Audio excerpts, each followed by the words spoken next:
ದೇಹ ಇದು ದೇವನ ಸ್ಥಾನ, ಇದು ದೇವಾಲಯ. ಜಗತ್ತ ಇದು ದೇವನ ಸ್ಥಾನ, ಇದು ವಿಶ್ವ ದೇವಾಲಯ. ಇದು ವ್ಯಕ್ತಿ ದೇವಾಲಯ, ಇದು ವಿಶ್ವ ದೇವಾಲಯ. ಹಿಂಗ ಭಾವಿಸಿದರು. ಇಂಥ ದೇಹ ಇದು ಬಹಳ ಅಪರೂಪಾಗಿ ನಮಗೆ ದೊರೆತದ್ದು.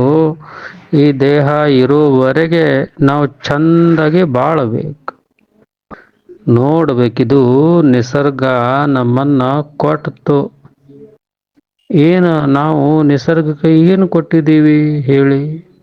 ಸುಮ್ಮನೆ ಬದುಕು, ಸುಮ್ಮನೆ ಬದುಕು ಅಂತ ಹೀಗೆ ಕೊಟ್ಟು ಬಿಟ್ಟಿತು. ಇದು ಸುಂದರ ಕಾಣಿಕೆ ಇದ. ಕಬೀರದಾಸರು ಎಷ್ಟು ಚಂದ ಹೇಳ್ತಾರೆ. ಜ್ಯೋಂ ಕಿ ತ್ಯೋಂ ಧರಿ ದಿನಿ ಚದರಿಯ. ಹೇ ಭಗವಂತನೇ, ನೀ ಏನು ಜೀವನ ಅನ್ನುವ ಶೆಲ್ಲೆ ನನಗ ಕೊಟ್ಟಿದ್ದಿ ಕಾಣಿಕೆ ರೂಪದೊಳಗ, ಅದು ಇದ್ದಕ್ಕಿದ್ದಂಗ ಮರಳಿಸ್ತಾ ಇದೇನೋ. ಸ್ವಲ್ಪ ಎಲ್ಲಿಯೂ ಕಲಂಕ ಹಚ್ಚಿಲ್ಲ, ಸ್ವಲ್ಪ ಎಲ್ಲಿಯೂ ಹರಿದಿಲ್ಲ, ಇದ್ದಕ್ಕಿದ್ದಂಗ. ಇದು ಹೆಂಗ ದೊರಕ್ಯದ ಶುದ್ಧ ರೂಪದೊಳಗ, ಹಾಗ ಮರಳಿಸ್ತಾ ಇದೇನೋ. ಆಗ ಇದ್ದಕ್ಕಿದ್ದಂಗ ಸ್ವಚ್ಛಾಗಿ ಅದನ್ನ ಮರಳಿಸ್ತವ್ರ ಅದಾರ ಯಾರೀಗ ಜಗತ್ತಿನೊಳಗ? ಎಲ್ಲಾ ಹೊಲಸು ಮಾಡ್ಕೊಂಡವ್ರು ನಾವು. ತಿಂದು ಹಾಳು ಮಾಡೀವಿ ಜೀವನ ಅನ್ನುವ ಶೆಲ್ಲೆ, ಕುಡಿದು ಹಾಳು ಮಾಡಿದೀವಿ ಜೀವನ ಅನ್ನುವ ಶೆಲ್ಲೆ. ಎಂಥ ಮಾತು! ಆ ಕಬೀರದಾಸರ ಮಾತು. ಏನು ಬಾಳ್ಯಾರ, ಹೆಂಗ ಬದುಕ್ಯಾರ ಜೀವನ. ಎಷ್ಟು ಶುದ್ಧ ಶುದ್ಧ, ಎಷ್ಟು ಪ್ರಾಮಾಣಿಕ. ಈ ದೇಹದಲ್ಲಿ ಮನಸ್ಸು ಇರುವವರೆಗೆ ನಾವು ಆನಂದವನ್ನ ಅನುಭವಿಸಬೇಕು. ಯಾಕೆ ಕೊಟ್ಟಿರ್ಬೇಕು ಈ ದೇವ, ಈ ವಿಶ್ವ ನಮಗೆ ಯಾಕೆ ಕೊಟ್ಟದ? ಸ್ವಲ್ಪ ಸಂತೋಷ ಪಡ್ಲಿ, ಸ್ವಲ್ಪ ಆನಂದ ಭರಿತ ಆಗ್ಲಿ ಅನುಭವ ಆ ನಿಸರ್ಗದ್ದು. ಆದ್ರೆ ಏನು ಮಾಡೋದು, ನಾವೆಲ್ಲ ಕೆಡಸೇ ಬಿಡ್ತೀವಿ. ನಮ್ಮ ತಲೆಯಾಗೆಲ್ಲ ಗದ್ದಲ, ಇದು ನಂದು. ಸುಂದರವಾದ ಒಂದು ವೃಕ್ಷ ನೋಡಿ ಸಂತೋಷ ಪಡುವ ಮನುಷ್ಯನೇ, ಆ ಹಣ್ಣು ತಿನ್ನಾಕಬೇಕಂತೆ ಯಾಕೆಲ್ಲ ಹೊಲಸು ಮಾಡ್ಕೋತೀಯ? ತಿನ್ನಂಗಾಯ್ತು ಒಂದು ಹಣ್ಣು ತಿನ್ನು. ನೋಡ್ಬೇಕ ಗಿಡ ಹೆಂಗದ. ಒಂದು ವೃಕ್ಷ ಶಾಸ್ತ್ರದೊಳಗ ವೃಕ್ಷಕ್ಕ ದೇವ ಸತ್ಪುರುಷ ಅಂತ ಕರೆದಾರ. ಅದು ಗಿಡ ಎಂದ ಅಂದದೇನು? ನೀ ಯಾವ ಜಾತಿ ಧರ್ಮದವ ಅಂತ ಕೇಳಿಲ್ಲ, ಸುಮ್ಮನೆ ಬಂದವ್ರಿಗೆ ಹಣ್ಣು ಕೊಡ್ಕೋತ್ ಹೋಗ್ಯದ. ಯಾರು ಕೊಡ್ಕೋತ ಹೋಗ್ತಾರ ಅವರು ದೇವ್ರು ಈ ಜಗತ್ತಿನ ಒಳಗ. ದೇವ್ರಂದ್ರೆ ಏನು? ಸುಮ್ಮನೆ ಕೊಡೋದು, ಯಾವ ಭೇದ ಭಾವ ಇಲ್ಲದೆ ಸುಮ್ಮನೆ ಕೊಡೋದು. ಒಂದು ವೃಕ್ಷದ ಕೆಳಗೆ ಒಬ್ಬ ಮಹಾತ್ಮ, ಒಬ್ಬ ಸತ್ಪುರುಷ ಕೂತಿದ್ದ, ತಪ ಮಾಡ್ಕೋತ ಕೂತಿದ್ದ. ಆ ಗಿಡದಾಗ ಬಹಳ ರಸವತ್ತಾದ ಮಾವಿನ ಹಣ್ಣು, ಏನು ಮಧುರ ವಾಸನ, ಮಸ್ತಾಗಿ ಹಣ್ಣಾಗಿ ನಿಂತಿದ್ದು. ಇಬ್ರ ಹುಡುಗರು ಅಲ್ಲಿ ಬಂದ್ರು. ಆ ಹಣ್ಣನ್ನ ಕೆಡವಿ ತಿನ್ಬೇಕಂತ ಕಲ್ಲು ಎಸಿತಾ ಇದ್ರು. ಒಂದು ಕಲ್ಲು ಹೊಡೆದ್ರು, ಎರಡು ಕಲ್ಲು ಹೊಡೆದು ಬಡಿಲಿಲ್ಲ. ಮೂರನೇ ಕಲ್ಲಿಗ ಅದು ಮಾವಿನ ಹಣ್ಣ ಬಿತ್ತು. ಆದ್ರ ಒಂದು ದುರಂತ ಆಯ್ತು. ಏನು? ಮಾವಿನ ಹಣ್ಣಿಗೆ ಅದು ಕಲ್ಲು ಬಡದು ಈ ತಳಗೇನು ಕೂತಿದ್ನಲ್ಲ ಮಹಾತ್ಮ ತಪಸ್ವಿ, ಅವನು ತಲೆಗೆ ಬಂದು ಬಡಿತು. ತಲೆಗ ಗಾಯ ಆಗ್ಯದ, ರಕ್ತ ಸುರಿತಾ ಅದ. ಆ ಮಹಾತ್ಮ ಅಳತಾ ಇದ್ರು, ಅಳತಾ ಇದ್ರು, ನೋವಾಗಿತ್ತು ಅಳತಾ ಇದ್ರು.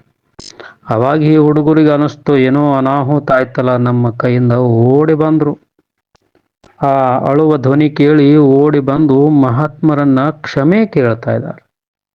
ಗುರುಗಳೇ, ನಿಮ್ಮನ್ನ ನೋವ ಮಾಡ್ಬೇಕನ್ನೋ ಉದ್ದೇಶ ನಮ್ದಿರ್ಲಿಲ್ಲ. ಹಸಿವಾಗಿತ್ತು, ಹಣ್ಣು ತಿನ್ನಬೇಕಂತ ನಾವು ಕಲ್ಲು ಎಸೆದಿವಿ. ಆದ್ರ ಪಾಪ ನಿಮಗದು ಬಡಿತಲ್ಲ, ನಮಗ ಕ್ಷಮಿಸಿ ಗುರುಗಳೇ ಅಂತ ಕ್ಷಮಾ ಕೇಳ್ತಾ ಇದ್ರು. ಪಾಪ ನೀವು ನೆರಳುತ್ತಾ ಇದ್ದೀರಿ, ಅಳತಾ ಇದ್ದೀರಿ ನೋವಿನಿಂದ.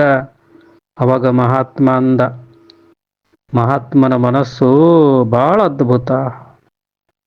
ಆ ಮಹಾತ್ಮ ಅಂದ, ನೀವು ಬಡ್ದಿರುವಂತ ಕಲ್ಲ ನನಗ ನೋವ ಕೊಟ್ಟದಂತ ಅಳತಾ ಇಲ್ಲ, ರಕ್ತ ಸುರಿತಾ ಇದೆ ಅಂತ ಅಳತಾ ಇಲ್ಲ, ನಾ ಯಾವ ದುಃಖನಿಂದ ಅಳತಾ ಇಲ್ಲ. ಅವಾಗ ಹುಡುಗರು ಕುತೂಹಲ ಜಾಸ್ತಿ ಆಯ್ತು. ಹುಡುಗರು ಕೇಳ್ತಾವ, ಮತ್ತೆ ಯಾವ ನೋವಿನಿಂದ ಅಳತಾ ಇದೆಯಾ? ಹೇ ಮಹಾತ್ಮನೇ, ಗುರುಗಳೇ, ತಾವು ಯಾವ ದುಃಖದಿಂದ ಅಳತಾ ಇದ್ದೀರಾ? ಅವಾಗ ಮಹಾತ್ಮ ಅಂದ, ನಾ ದುಃಖನಿಂದ ಅಳತಾ ಇಲ್ಲ, ನಾ ನೋವಿನಿಂದ ಅಳತಾ ಇಲ್ಲ, ನನ್ನ ತಲೆ ಒಳಗೊಂದು ಬ್ಯಾರೆನೇ ಹೊಳ್ಯಾಕತ್ತದ. ಮಹಾತ್ಮ ಕೊಟ್ಟಿರುವಂಥ ಉತ್ತರ ಬಹಳ ಅದ್ಭುತ ಇತ್ತು. ಅದು ಆ ಹುಡುಗರ ಕಲ್ಪನೆಗೆ ಮೀರಿದ್ದಿತ್ತು. ಅವಾಗ ಮಹಾತ್ಮ ಹೇಳ್ದ, ನೀವು ಕಲ್ಲು ಎಸೆದ್ರಿ, ಅವಾಗ ಆ ಕಲ್ಲ ಎಸೆದಾಗ ಆ ಗಿಡ ನಿಮಗೆ ಒಂದು ಹಣ್ಣು ಕೊಡ್ತು, ಮಾವಿನ ಹಣ್ಣ. ನೀವು ಕಲ್ಲು ಎಸೆದಾಗ ಮಾವಿನ ಹಣ್ಣು ಕೊಡ್ತು ಗಿಡ ನಿಮಗ, ನನಗೂ ಕಲ್ಲು ಎಸೆದಿರಿ, ನನಗ ನಿಮ್ಮ ಹತ್ರ ಕೊಡಕ್ಕೆ ಏನೂ ಇಲ್ಲಲ್ಲ, ನನಗ ಕೊಡಕ್ಕೆ ಏನಿಲ್ಲ ಅಂತ ನೋವಾಗ್ಯದ. ಎಂಥ ಮಾತಿದು!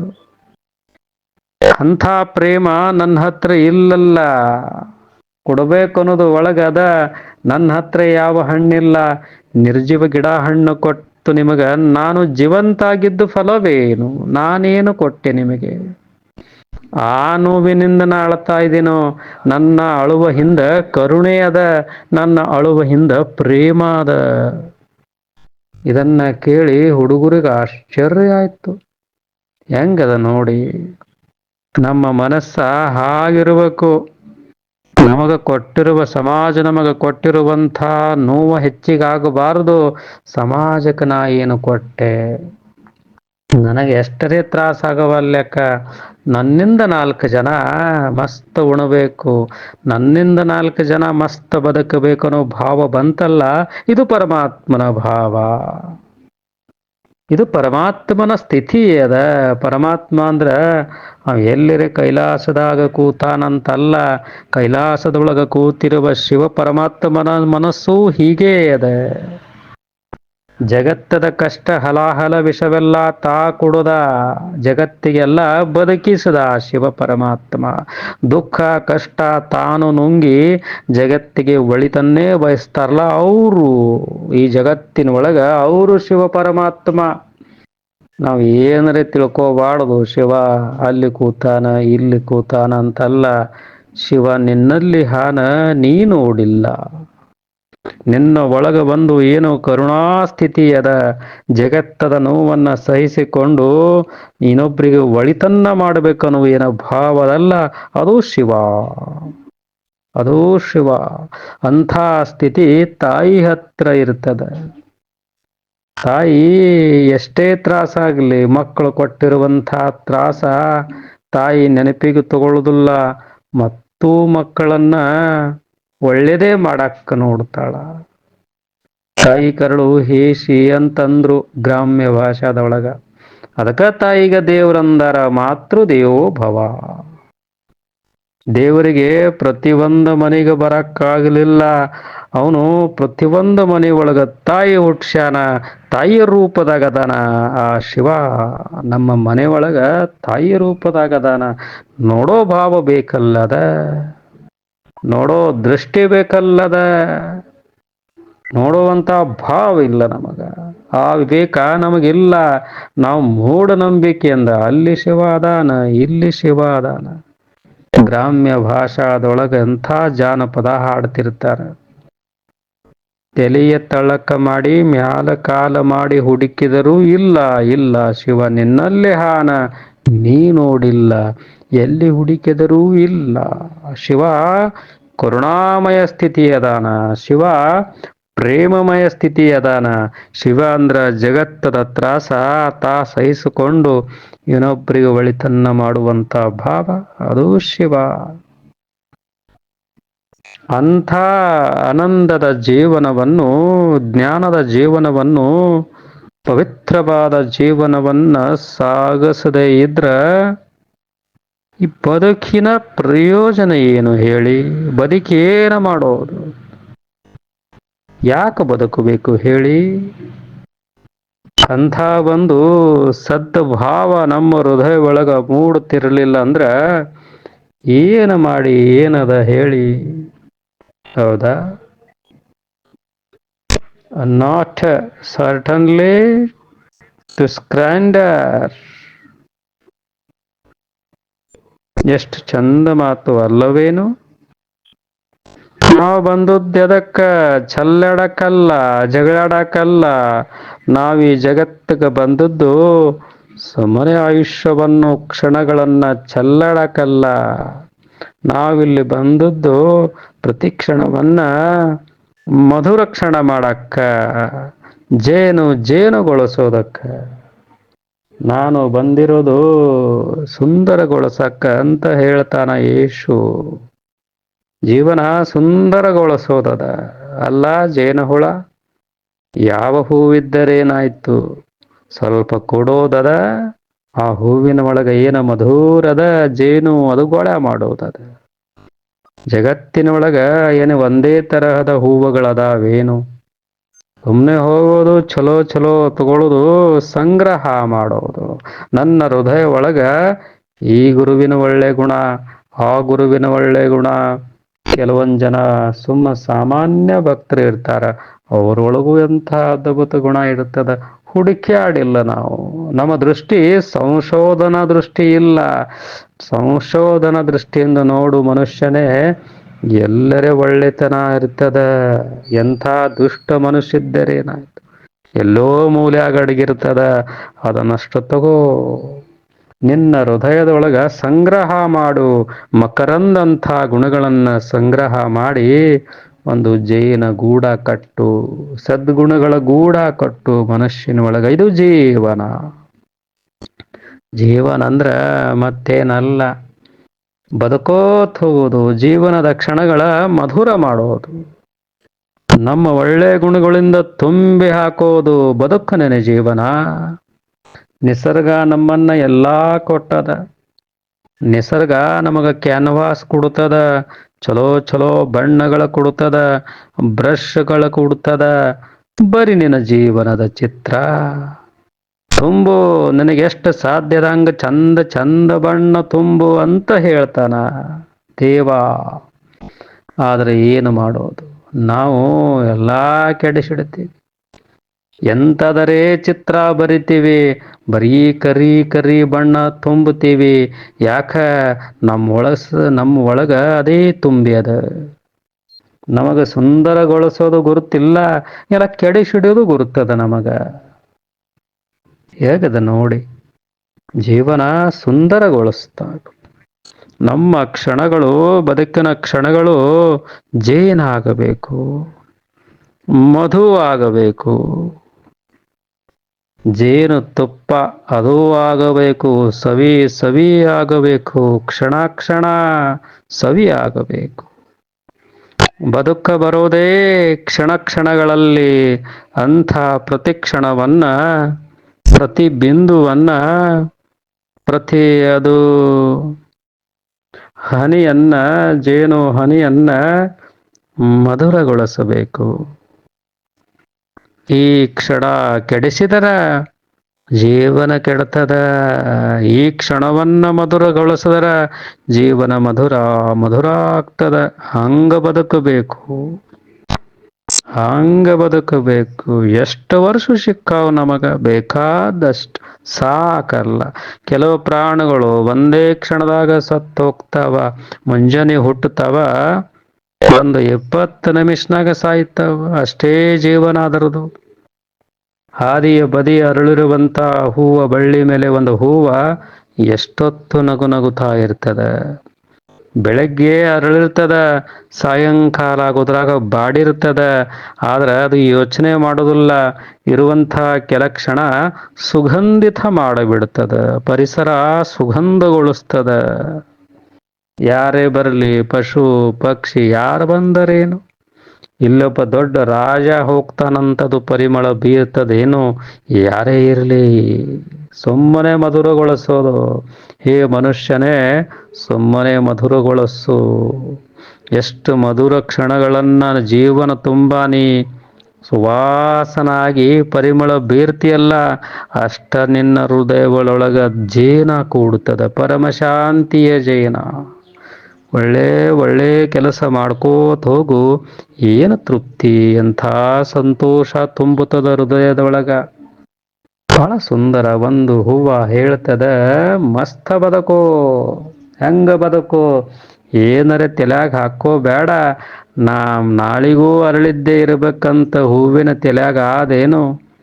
ಏನು ಒಂದು ತಾಸು 2 ತಾಸು ಆ ನಿಸರ್ಗ ನನಗೇನು ಜೀವನ ಕೊಟ್ಟದಲ್ಲ, ಮಸ್ತ ಪರಿಮಳ ಕೊಡೋದು, ಮಸ್ತ ಸುಗಂಧವನ್ನೆಲ್ಲ ಕಡೆ ಹರಿವು ಬಿಡುತ್ತದೆ. ಎಷ್ಟು ಮಧುರ ಆಗ್ತದ. ಬಂದು ಬುದ್ಧಿಲ್ಲದ ಹೂವ, ಅದಕ್ಕಷ್ಟ ತಿಳಿದದ. ನಮಗ ಹಂಗಿಲ್ಲ, ನಮ್ದು ಎಲ್ಲಾ ಕೆಡಿಸಿ ಬಿಡೋದು. ಎಷ್ಟ ದುರ್ಗುಣಗಳನ್ನು ಹಬ್ಬಿಸಿ ಹೊಲಸು ವಾಸನ ಎಬಿಸಿ ಜೀವನ ಹಾಳಾಗಿ ಬಿಡುತ್ತದೆ. ಅಷ್ಟ್ರಾಗ 2 ಆಗ್ತಾವ, 4 ಆಗ್ತಾವ, 8 ಆಗ್ತಾವ, ಎಲ್ಲ ಆಗ್ತಾವ. ಪ್ರಪಂಚ ಮಾಡಿ ಮುಗಿಸಿ ಬಿಡ್ತಾವ. ನಮ್ದು ಹಂಗಲ್ಲ, 100 ವರ್ಷ. ಇಷ್ಟೆಲ್ಲ ಸುಂದರವಾಗಿ ಹಾರಾಡುವಂಥ ಪಕ್ಷಿಗಳು ಅಷ್ಟೇ ಒಂದು 8-10 ವರ್ಷ ಬಾಳ್ತಾವ. ನಮಗೂ 100 ವರ್ಷ ಆಯುಷ್ಯ ಹೆಚ್ಚದ, ಬಾಳಕ್ ಬಂದಿಲ್ಲ, ಮಾಡೋದೇನ್ ತಗೊಂಡು. ಜೀವನ ಬದುಕುವ ಸಮಯದೊಳಗಿಲ್ಲ, ಸ್ವಲ್ಪ ಇರಲಿ. ನೀ ಎಷ್ಟು ಉದ್ದಕ ಬದುಕಿ ಅನ್ನೋದು ಮಹತ್ವದಲ್ಲ, ನೀ ಎಷ್ಟು ಚಂದಾಗಿ ಬದುಕಿದೆ ಅದು ಮಹತ್ವದ್ದು. ಏನು ಕೋಗಿಲೆ ಹಾಡ್ತದ, ಏನ್ ತಲ್ಯಾಗ ಚಿಂತಿ ಹಾಕೊಂಡು ಕೂತದೇನು? ಸುಮ್ಮನೆ ಹಾಡ್ಕೋತಿರ್ತದ ಬಂದು ಹಕ್ಕಿ. ಮಳೆ ಈ ವರ್ಷ ಬೀಳುತ್ತದೋ ಇಲ್ಲ, ಬೇಸಿಗೆಯ ಕಾಲ ಜೋರಾಗ್ಯದ, ಏನ್ ತಲೆಗದ ಬಂದ ಹಕ್ಕಿ ತಲೆಗ? ಸುಮ್ಮನೆ ಹಾಡ್ಕೋತಿರೋದು. ಒಂದು ಹಕ್ಕಿ ನೋಡಿ ಇದು ಕಲಿಬೇಕು ಮನುಷ್ಯ. ಇದು ನಮ್ಮ ತಳಿ ಒಳಗ ಬರಬೇಕು. ಅವುಗಳಿಗಿಲ್ಲದೆಲ್ಲ ನಮಗ ದೊರ್ತದ. ಅವುಗಳಿಗೆ ಕೈ ಇಲ್ಲ ಪಾಪ, ನಮಗ ಕೈಗಳದಾವ, ನಮಗ ಚಲೋ ಬುದ್ಧಿ ಅದ. ಹೌದಲ್ಲ? ಜಗತ್ತನ್ನ ಬಳಸಿಕೊಳ್ಳುವಷ್ಟು ಜ್ಞಾನ ಪಶು ಪಕ್ಷಿಗಳಿಗಿಲ್ಲ. ನಮಗೆಲ್ಲವನ್ನು ತಿಳಿಯುವ, ಬಳಸಿಕೊಳ್ಳುವ ಜ್ಞಾನ ಅದ. ಇಷ್ಟೆಲ್ಲ ಇದ್ದ ಬಳಿಕ ಹೋರಾಟ ಯಾಕೆ, ಜಗಳ ಯಾಕೆ, ಬಡದಾಟ ಯಾಕೆ, ಕೊಲೆ ಯಾಕೆ ಹೇಳಿ? ವಿರಸ ಯಾಕೆ? ಎಲ್ಲದ ದೇವರ ಮಾಡಿದ್ದು ಈ ಜಗತ್ತು. It is a garden, it is a garden. ಜೀವನ ಒಂದು ಸುಂದರ ಬಗೀಚೆ ಇದ್ದಂಗದ. It is a garden created by God himself. ಇದೊಂದು ಭಗವಂತ ನಿರ್ಮಿಸಿದ ಸುಂದರ ತೋಟ ಈ ಜಗತ್ತ. ಇಂಥ ಜಗತ್ತಿನಲ್ಲಿ ಬಂದೇವಲ್ಲ, ಇದೋ ಒಂದು ಭಾಗ್ಯ ಅಂತ ಭಾವಿಸೋದದ ಮತ್ತು ಚಂದಾಗಿರೋದದ ಇರೋದದ. ಇದಕ್ಕಿಂತಲೂ ದೊಡ್ಡದ ಸಾಧನೆ ಯಾವುದು? ಬದುಕಿನಲ್ಲಿ ಸುಂದರವಾಗಿ ಇರೋದು. ಈಗದಲ್ಲ, ತಂಪು ನೆಲ ಎಷ್ಟು ಚೆನ್ನಾಗ್ಯದ. ಮಣ್ಣು ಯಾವುದು ನಮಗ ಅನ್ನ ಕೊಟ್ಟದ, ಯಾವುದು ನಮ್ಮ ಹೊಟ್ಟೆ ತುಂಬಿಸ್ತದ, ಜೀವನಕ್ಕೆ ಸಂತಸ ನೀಡ್ತದ, ಜೀವನದ ಹೊಟ್ಟೆ ಶಾಂತಿ ಇರ್ತದ, ಸಂತೋಷ ಕೊಡ್ತದ. ಇಷ್ಟೆಲ್ಲ ಮಾಡುವಂಥ ಮಣ್ಣಿನ ತಂಪ ಸ್ಪರ್ಶದಲ್ಲ, ಇದು ದೇವ ಸ್ಪರ್ಶ ಅಲ್ಲೇನು ಹೇಳಿ? ಈಗ ಕೂತಿರಲ್ಲ, ಎಷ್ಟು ಶಾಂತ, ಎಷ್ಟು ಚೆನ್ನಾಗಿ, ಎಷ್ಟಂದರೆ ಕೂತಿದ್ರೇನು ತೊಯ್ದ ನೆಲದಾಗ ಹೇಳಿ? ಆದ್ರೆ ತೊಯ್ದದಂತ ನಮಗೀಗ ಅನಿಸೋದಿಲ್ಲ, ನೆಲ ಅಂತ ಅನಿಸೋದಿಲ್ಲ. ಅಷ್ಟು ಮಧುರ, ಅಷ್ಟು ಸಂವೇದನೆಗಳದಾವ. ಬೇಕು ಮನುಷ್ಯ ನೆಲದೊಂದಿಗೆ, ಆಕಾಶದೊಂದಿಗೆ, ತಲೆ ಆಕಾಶದಲ್ಲಿ, ಕಾಲು ನೆಲದ ಮ್ಯಾಲ. ನೆಲ ಎಂದ್ರ ಸುಮ್ಮ ಸಾಮಾನ್ಯ ಏನು? ಇದು ನಾವು ಬರೀ ಮಣ್ಣ ಅಂತೀವಿ. ಎಲ್ಲ ಬರೋದು ಅಲ್ಲಿಂದೆ ಅಲ್ಲೇನು. ಸುಮ್ಮನೆ ಒಂದು ಸಣ್ಣ ಕಾಳ ಒಡೆದು ನೋಡು, ಸಾದಾ ಹಿಟ್ಟ ಏನಿರ್ತದ ಹೇಳಿ. ಒಂದು ಜ್ವಾಳದ ಕಾಳದೊಳಗ ಬೆತ್ತದ ಭೂಮಿ ಒಳಗ ಸ್ವಲ್ಪದಕ್ಕ ನೀರು ಸಿಕ್ತು, ಏನು ಕಾಳುಗಳು. ಒಂದ ಕಾಳ ಹೋಗಿ ಸಾವಿರ ಕಾಳ ಬರ್ತಾವ ಭೂಮಿ ಒಳಗೆಂದು. ಎಂಥ ಅದ್ಭುತ ಪವಾಡ ಭೂಮಿ ತಾಯಿ ಮಾಡಬಲ್ಲೆ ಈ ಪವಾಡ. ಜಗತ್ತಿನ ಎಲ್ಲಾ ವಿಜ್ಞಾನಿಗಳು ಸೇರಿ ಒಂದು ಜ್ವಾಳದ ಕಾಳ ಮಾಡಕ್ ಆಗ್ತದೇನು? ಜಗತ್ತದ ಎಲ್ಲಾ ಬುದ್ಧಿವಂತ ವಿಜ್ಞಾನಿಗಳು ಕೂಡಿ ಒಂದು ನೀರಿನ ಹನಿ ಮಾಡಕ್ ಆಗ್ತದೇನು? ಭೂಮಿ ತಾಯಿ ಮಾಡಬಲ್ಲೆ ಈ ಪವಾಡ. ಒಂದ ಕಾಳವಾಗಿ ಸಾವಿರ ಕಾಳ ಕೊಡ್ತದ. ಎಲ್ಲ ಜೀವಿಗಳ ಹೊಟ್ಟಿ ಶಾಂತ ಆಗಿಡ್ತದೆ. ವಿವೇಕಾನಂದರು ಹೊರದೇಶದಲ್ಲಿ ಭಾಷಣ ಮಾಡಿ ಅವಾಗ ಈ ತಾಯಿ ನಾಡುಗ ಮರಳದ್ರು. ಹಡಗನಂದು ಹಿಂಗಿಳಿದು ಬಂದಾರ. ಈ ಭೂಮಿ ತಾಯಿಯನ್ನ ನೋಡಿ ಮನಸ್ಸಿನೊಳಗ ಭಕ್ತಿ ರಸಧಾರೆ ತುಂಬಿಯದ. ಆ ಧೀರ ವೀರ ಸನ್ಯಾಸಿ ಮೊಳಕಾಲು ಊರ್ದ ಬಾಗದ ಭೂಮಿ ತಾಯಿಗ ಬಾಗಿ ಆ ಮಣ್ಣನ್ನ ಹಣೆಗೆ ಹಚ್ಕೋತಾ ಇದ್ದಾನ. ಏನು ಮಾತೃ ಪ್ರೇಮ, ಎಂಥ ತಾಯಿ ನಾಡು ಹೆಂಗ ಪ್ರೀತಿಸ್ಯಾರ ನೋಡಿ. ನಮಗನಸ್ತದ ಇದೇನು ಮಣ್ಣು, ಅದು ಮಣ್ಣೇನು, ಅದು ಭೂಮಿ ತಾಯಿ. ಸುಮ್ಮನೆ ನೋಡು, ನಮಗೆಲ್ಲ ಹೇಳ್ಯಾರ ದೇವ್ರು ಆ ಗುಡಿಯಾಗದಾನ, ಈ ಗುಡಿಯಾಗದಾನ. ಇದು ಭೂಮಿ ತಾಯಿ ದೇವರಲ್ಲೇನು? ಯಾವುದು ಕೊಡ್ಕೋತ ಹೋಗ್ತದ ಅದು ದೇವರು, ಅದು ದೇವರು. ಸುಮ್ಮನೆ ಹಿಂಗನ್ನು ಆ ಭೂಮಿ ತಾಯಿ ಜೋಡಿ ಸ್ವಲ್ಪ ಮಧುರತೆ ಕ್ಷಣಗಳನ್ನ ಕಳಿ ನೋಡು, ನಿನಗೆಷ್ಟು ಆನಂದ ಆಗ್ತದೆ. ಆ ಭೂಮಿ ತಾಯಿಯ ಮಡಿಲಲ್ಲಿ ಹೀಗೆ ಮಲಗತಾನಲ್ಲ ರೈತ, ಎಂಥ ಪುಣ್ಯವಂತ. ಮಣ್ಣಾಗ ನಿದ್ರಿ ತೆಲೆದಿಂಬಿಗ ಮುಳ್ಳ ಹೆಂಟಿಯದ ರೈತ ಹೆಂಗ ಮಲಗ್ಯಾನ? ಎಲ್ಲ ಜಗತ್ತೇ ಮಲಗ್ಯಾನ. ಏನದ? ಏನಿಲ್ಲ. ಮಸ್ತ ದುಡ್ದಾನ, ತಾಯಿಯ ಮಡಿಲಲ್ಲಿ ಹಿಂಗ ಮಲಗ್ಯಾನ. ಒಬ್ಬ ಯೋಗಿಯ ಸಮಾಧಿ ಬೇರೆ ಅಲ್ಲ, ಈ ರೈತನ ಆನಂದ ನಿದ್ರೆ ಬೇರೆ ಅಲ್ಲ. ಯಾಕ? ಹೃದಯ ಒಳಗ ಭೂಮಿ ತಾಯಿಯ ಪ್ರೇಮ ತುಂಬ್ಯದ. ಜಗತ್ತಿನೊಳಗ ಎಲ್ಲ ಕಡೆ ಮೋಸ ನಡೆದದ, ಎಲ್ಲ ಲಂಚ ನಡೆದದ. ಒಬ್ಬ ರೈತ ಏನು ಮಾಡ್ಯಾನ ಹೇಳಿ? ರೈತ ಮಣ್ಣಿನ ಒಳಗೆ ಏನು ಕಲಬೆರಕೆ ಮಾಡ್ಯಾನೇನು?